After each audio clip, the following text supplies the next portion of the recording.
그 앞서 미래부에서 신준수 사무관이 이제 전체적인 어떤 정책 부분에 대한 설명을 해주셨고요. 그리고 좀 전에 그 이동통 CP님께서 지금 현황 부분에 대해서 설명을 해주시고, 지금 이제 R&D 그 연구 결과 부분에 대해서 설명을 하려다 보니까 마치 그 숙제 검사를 받는 듯한 앞에 정책과 현황 부분에 제대로 맞추고 있는 건지 그런 부분에 대한 고민이 좀 생기는데요. 일단 자료는 조금 많이 준비를 했습니다. 아무래도 결과들이 좀 많다 보니까 어떤 인포메이션 차원으로 많이 제공을 했고요. 설명은 기본적으로 간단하게 하는 형태로 진행을 하겠습니다. 전체 발표 내용은 비전 부분, 이네이블 테크놀로지, 그리고 이제 부품 기술에 대해서 5G에 관련된 부분을 이제 추려서 정리를 했고요. 다 아시는 것처럼 세 개의 어떤 키 서비스를 가지고 5G는 이제 진행이 되고 있으면서 거기에 따른 각각의 어떤 서비스들이, 디테일한 서비스들이 ENBB와 MMTC, URLLC의 어떤 기술적인 어떤 그 키워드를 가지고 지금 현재 그룹핑이 되고 그것을 달성하기 위한 형태로 표준 개발이 진행되고 있습니다. 지금 현재 8개, 처음에 이제 8개 이제 키 케이퍼빌리티가 디파인 됐는데요. 지금 현재 5개가 더 추가가 돼서 전체 이제 13개의 키 케이퍼빌리티가 있는데, 처음에 이제 8개를 디파인 하면서 잘 보시면 알겠지만은 URLLC 부분이 이상하게 그 릴라이빌리티에 대한 부분이 없고 단지 어떤 속도에 대한 부분으로 정의가 되어 있기 때문에 그 부분들이 실제로 5개의 항목에 추가가 됐습니다. 그래서 아마 이런 부분 전체 13개가 포함된 형태의 새로운 형태의 어떤 다이어그램이 필요한 부분이고, 저희 애트리 입장에서는 여기서 릴라이빌리티 부분을 조금 더 추가해서 고려를 하고 있습니다. 저희가 생각했던 5G 라디오 액세스의 진화 방향인데요. 조금 다르게 가는 것 같습니다. 처음에 저희가 잡았던 방향인데, 처음에 4G가 있고 4G의 이볼루션, 그리고 4G의 이볼루션에 밀리미터 웨이브라는 새로운 주파수가 올라가고, 그리고 그게 진화를 하면서 새로운 유рат이 들어올 걸로 예상을 했는데, 지금 현재는 유рат과 빌로6의 유рат과 어버브6의 밀리미터 웨이브가 같이 진행이 되는 그런 형태로 지금 현재 표준에서는 진행이 되고 있고요. 디플로이도 아마 그에 준해서 같이 진행이 되지 않을까라고 생각하고 있습니다. 이 부분은 전체적인 이제 아키텍처 부분이라고 보시면 되고요. 이거는 이제 결국은 향후 5G는 매크로셀과 어떤 소형셀의 어떤 컨비네이션 된 형태로 진행이 될 거다라는 부분을 설명드리는 슬라이드고요. 기본적으로 이 부분은 이제 밀리미터 웨이브의 어떤 새로운 주파수 대역을 찾아야 된다 하는 부분을 설명드리는 거고, 그러한 어떤 주파수 정책에 따른, 그리고 어쩌면 이건 정책 부분과 그 ITR의 어떤 표준과 관련이 될 텐데, 기본적으로 라이센스 밴드, 지금 사용하고 있는 걸 라이센스 밴드라고 했고요. 그리고 새롭게 정의될 빌로6에 있는 그 셀룰라 주파수 대역, 그리고 지금 우리가 그 와이파이나 기타 등등의 어떤 언라이센스 밴드와 간의 어떤 결합으로 지금 현재 LAA, LSA가 이제 만들어질 거고, 향후 밀리미터 웨이브, 센티미터 웨이브를 이용한 새로운 주파수가 디폴로이가 될 예정이다 라는 게 이제 저희의 시각이고, 현재 이 부분에 대해서는 전체적으로 아마 업계나 기타 어떤 동의를 얻고 있는 걸로 알고 있습니다. 이거는 이제 전체적인 기술적인 이러한 기술들이 결국은 도래가 돼야지 현재 그 5G에서 지향하고자 하는 서비스들을 달성할 수 있지 않을까 하는 어떤 기술적인 부분을 정리를 해 놓은 거고요.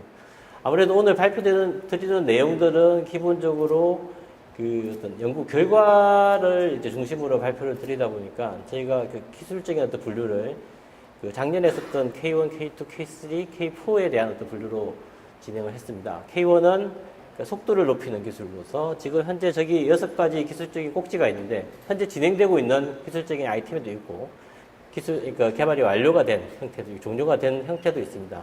현재 애트리가 갖고 있는 어떤 기술적인 어떤 성과라고 이제 보시면 이해하시면 될 것 같고요. 일단 메시움 와이모는 처음에 그 상당히 많은 안테나, 100개 이상이죠.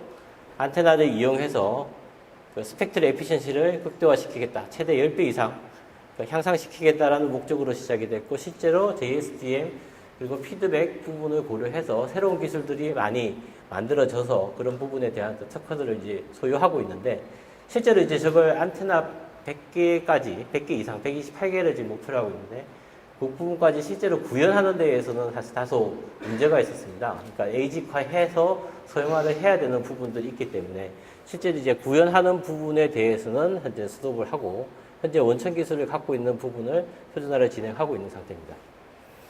그리고 인밴드 풀두플렉스 기술도 지금 현재 진행하고 있는 기술로서 지금 현재 개발되어 있는 기술을 처음에 시작할 때는 사실 액세스 네트워크, 단말에 실제로 적용할 수 있을 걸로 예상이 됐는데 단말에 적용하기 위해서는 표준화가 진행이 돼야 되는데 실제 현재 3GPP에서의 표준화 속도는 상당히 느린 상태입니다.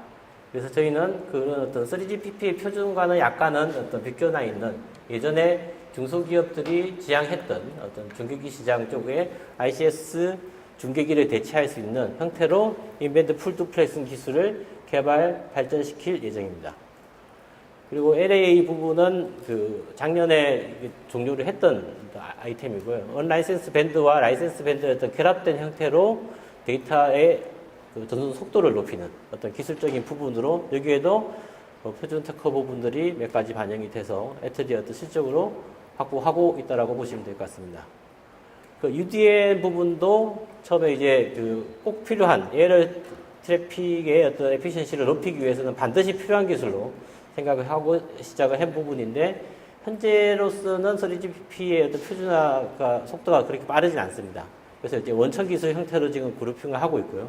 저희가 생각하는 UDN은 과연 이 소형 셀들이 소형 어떤 전송 어떤 포트가 얼마나 가까워질 수 있는지에 대한 어떤 한계 부분과 그리고 그때 상태에서 단말과 어떤 기지국 간의 어떤 역할 분담에 대한 부분으로 연구에 주안점을 지금 두고 진행을 하고 있습니다. 그리고 저희 애트리에서 하고 있는 밀리미터파 웨이브에 대한 연구를 잠깐 설명을 드릴 텐데요. 기본적으로 처음에 밀리미터파를 연구할 때는 저 왼쪽에 있는 그림처럼 지금 현재 3GPP에서는 이 이름을 난스탠드 언론이라고 부릅니다. 빌로 6, 어보브 6가 같이 결합돼서 하나의 망을 구성하는 밀리미터 웨이브로만 망이 구성되지 않는 난스탠드 언론 시스템을 저희는 이제 코오퍼레이티브 셀이라고 이제 이름을 붙였었고요.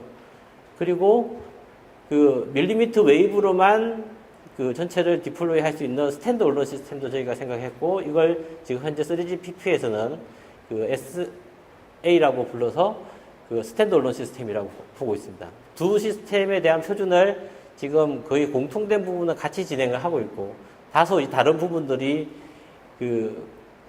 패러리하게 진행이 되고 있는데 아마 같이 결과가 나오든 아마 한 6개월 정도의 차이를 가지고 나올 걸로 예상이 되기 때문에 결국은 디플로이 되는 차원에서는 난스탠드 언론과 스탠드 언론이 같이 어떤 각 나라의 환경에 맞춰서 아마 디플로이가 될 걸로 예상이 되고요.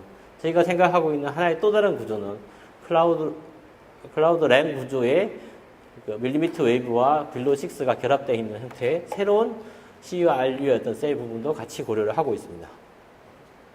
여기는 아까 저쪽 다른 건물에서 보셨던 버스 시연에 사용됐던 시스템입니다. 그걸 하기 위해서 실제로 28기가에 대해서 채널 모델을 수행했고요. 거기에 따라서 파라미터를 도출해서 규격을 작성했습니다. 그리고 그 시스템에 대한 설명이었고요. 앞서 보신 그림, 시연이 결국은 두 개의 노드를 빔 스위칭과 핸드오브를 통해서 이동을 하는, 주차장에서 이동을 하는 형태의 시연을 보셨다고 보시면 이해할 수 있겠습니다. 그리고 덧붙여서 지금 시연은 없었는데 아까 앞서도 말씀하셨던 MHN 기술, 지하철 공공 와이파이에 지금 적용될 걸로 예상이 되고 있는 MHN 기술 부분에 대한 설명입니다. 아마 어젠가 아마 서울시에서 공공 와이파이에 대한 RFP가 아마 공시가 된 걸로 알고 있습니다. 그리고 그 공시에 따르면 결국은 데이터 레이트 부분이 지금 현재 나와 있는 어떤 기술로서는 MHN 외에는 어떤 달성하기가 힘든 그런 어떤 기술적인 어떤 리콰이먼트들이 디파인된 거 보면 공공 와이파이에서 기술적으로는 MHN의 기술이 가장 우수한 기술로 아마 선택이 되지 않을까라고 예상이 되는 부분입니다. 현재 그러니까 이런 지하철의 패스에 따라서 결국은 이제 각각의 어떤 패스 로스나 기타 등등의 채널을 측정을 한 다음에 실제로 그걸 가지고 이런 터널 내에 이런 RU들을 설치를 했습니다.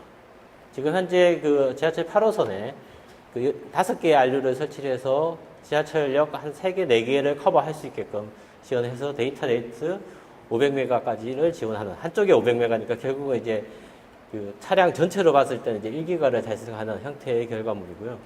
보시면 알겠지만 하나의 DU에서 지금은 아마 16개 이상, 20개까지 지원하는데 한 10개까지의 RU를 핸들링 할 수 있게끔 연결이 되어 있고요. 실제로 이 그 별도로 만든 게이트웨이를 통해서 외부망과 연결이 되는, 그리고 사용자는 기본적으로 안에서 와이파이 AP에 연결된 형태의 스마트폰을 사용을 해서 그 지하철 안에서도 와이파이 서비스를 원활하게 받을 수 있는 그런 형태의 기술이라고 보시면 될 것 같고요.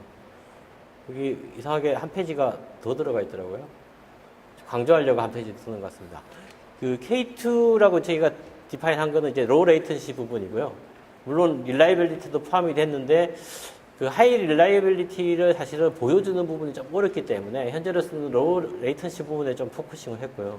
크게 이제 두 가지 기술적인 부분으로 진행을 했습니다. 오전에 보셨던 부분은 저지연에 관련된 부분이고요.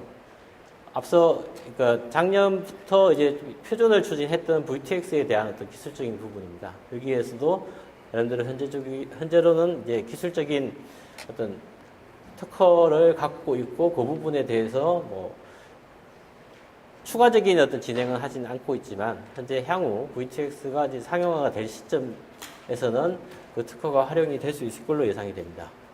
그리고 테스트 베드는 오전에 보셨던 그 테스트 베드의 어떤 형상입니다. 이러한 어떤 밑에 있는 라디오 프레임 스트럭처, 라디오 채널 등을 이용을 해서 새로운 어떤 그 규격을 작성을 하고, 그러니까 심볼 2개 있죠. 지금보다는 그 7분의 1의 어떤 레이턴시를 줄일 수 있는 형태의 라디오 레이턴시를 확보할 수 있는 테스트 베드를 구축을 해서 이러한 그 노드비와 단말, 그리고 아까 그 인버티드 펜들럼이라고 하는 부분에 대한 그 컨트롤하는 서버를 MEC 형태로 구성함으로써 실제로 레이턴시를 1A로 라디오에 1ms 이하로 맞추는 형태로 테스트 베드를 구축을 하고 그것을 시연을 보셨습니다. K3는 오늘 그 시연에서는 못 보여드렸는데요. 지금 현재 개발하고 있는 부분은 지금 현재 규격이 완료되고 있는 NB-IoT 기술과 그리고 향후 5G를 위해서 필요한 매시브 IoT의 어떤 표준화 부분, 그리고 이게 결국은 상용화하기 위해서는 소형화 부분이 필요한데요. 그런 부분을 위한 어떤 기술적인 꼭지 하나 설명을 드리겠습니다.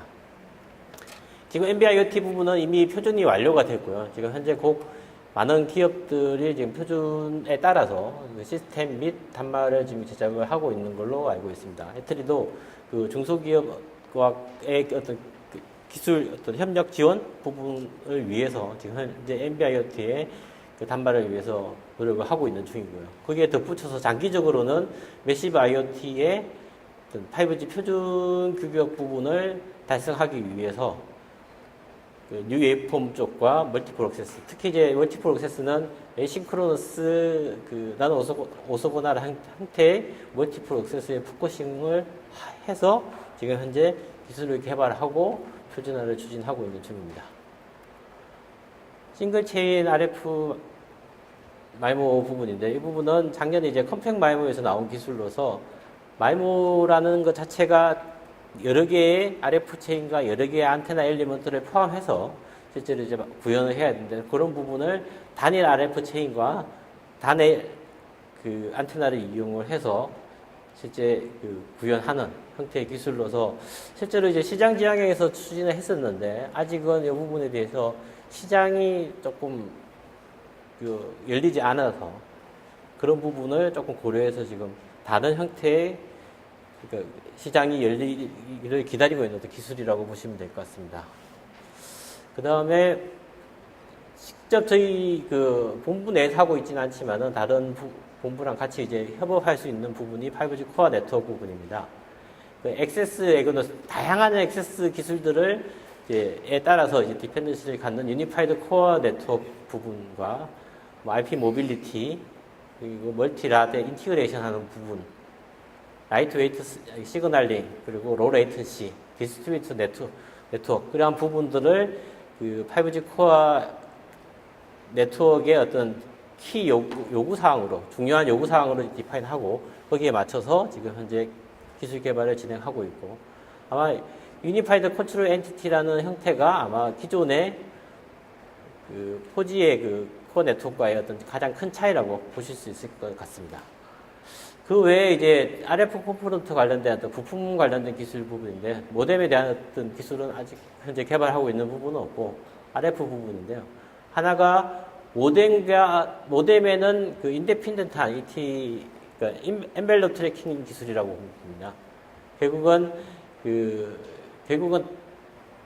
그 파워 앰프의 어떤 에피션시를 높이기 위해서 필요한 기술들이 엔벨롭 트래킹 기술인데, 그 기술을 지금 현재는 그 기본적으로 모뎀 기술을 가지고 있는 퀄컴이나 삼성이나 기타 어떤 메이저 칩셋 벤더들과의 어떤 인터페이스에 의해서 이루어졌었는데, 본 기술은 그거랑 상관없이 독립적으로 엔벨롭 트래킹을 할 수 있는 기술적인 부분으로 그러니까 지금 현재 개발되어 있는 기술이라고 보시면 될 것 같고요. 그리고 하나는 향후 그 상당히 그 빔포밍에 대한 니드가 증가를 할 텐데, 그 부분을 상당히 많은 RF, 상당히 많은 안테나를 가지고 단말 안에 구현하기는 상당히 힘든 형태고요. 그러한 부분을 그 기술적인 허들을 극복하기 위해서 플라즈마 안테나라고 부르는 반도체 공정상에서의 안테나를 구성함으로써, 여기 보시면 뭐 간단하게 설명을 드리면, 이러한 어떤 핀 다이오드의 온오프를 통해서 리플렉터를 만들고, 그 피드 라인에서 나온 전원들이 이렇게 리플렉션이 돼서 결국 이런 형태의 빔을 만들어내는 그러한 형태의 플라즈마 안테나를 지금 개발하고 있는 중입니다. 그리고 앞서 말씀드렸던 그 모뎀 인디펜던트한 ET 기술과, 그리고 현재 갖고 있는 그 파워 앰프 기술들을 다 조합해서 현재 모든 그 파워 관련된, 그 앰프 관련된 부분들이 하나로 결합되어 있는 올인원 FEM이라는 어떤 기술 부분을 지금 현재 개발하기 위해서 그 다양한 어떤 루트를 통해서 지금 현재를 준비하고 있는 기술이고요. 이 부분은 지금 애트리가 갖고 있는 기술들을, 이런 기술과 여기 있는 이런 기술들을 최대한 활용하고, 거기에 추가적으로 안테나 로드 튜너라고 하는 그 기본적으로 스마트폰에 들어갈 수 있는 어떤 기능들이 결합되어 있는 형태의 FEM을 만드는 걸 목표로 하고 있습니다. 이상 저희 애트리의 발표 내용을 마치겠습니다. 감사합니다.